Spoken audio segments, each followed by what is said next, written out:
లక్సెట్టిపేట అటవీ శాఖ కార్యాలయం ముందు దమ్మన్నపేట పోడు రైతులు ఆందోళన నిర్వహించారు. అటవీ భూముల సంరక్షణ పేరుతో పోడు భూములను లాక్కుంటున్నారని నిరసనకు దిగారు. రైతులను అదుపులోకి తీసుకునేందుకు ప్రయత్నించగా పోడు రైతులకు సిబ్బందికి మధ్య తీవ్ర వాగ్వాదం జరిగింది.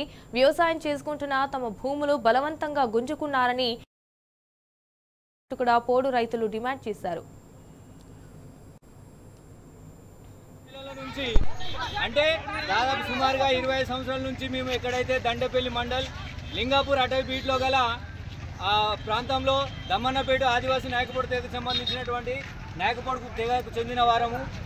మేము దాదాపుగా సుమారు ఒక 20 సంవత్సరాల నుంచి అక్కడ సాగు చేస్తూ ఉంటే మమ్మల్ని అరెస్ట్ చేయడం, కేసులు పెట్టడం, మా పైన సాగు చేయనీయకుండా ఈ రకంగా అన్యాయంగా అక్రమంగా మా మీద కేసులు పెడుతున్నారని చెప్పేసి ఇన్నాళ్ళు కలెక్టర్ గారితో డీసీపీ మరియు డిఎఫ్ఓ గారులతో చర్చలు జరపడం జరిగింది.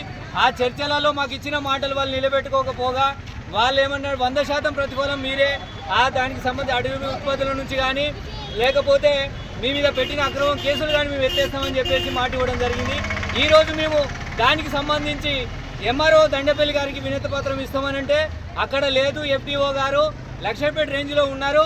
లక్ష్మీపేట రేంజ్కి వెళ్ళి మీరు వినతి పత్రం ఇచ్చుకోవచ్చు, మెమోరాండం ఇచ్చుకోవచ్చు అంటే మేము అటవీ శాఖ వారిని మరియు రెవెన్యూ శాఖ వారిని గుడ్డిగా నమ్మి వాళ్ళ వెహికల్లో రావడం జరిగింది. అంటే కొంత ప్రైవేట్ వెహికల్లో రావడం జరిగింది. ఇక్కడికి వచ్చిన తర్వాత మిమ్మల్ని అందరినీ 33 మందిని అరెస్ట్ చేస్తున్నాము, మిమ్మల్ని రిమాండ్ తీసుకుంటున్నాము అని చెప్పేసి అనడం ఇది ఎంతవరకు సమంజసమో.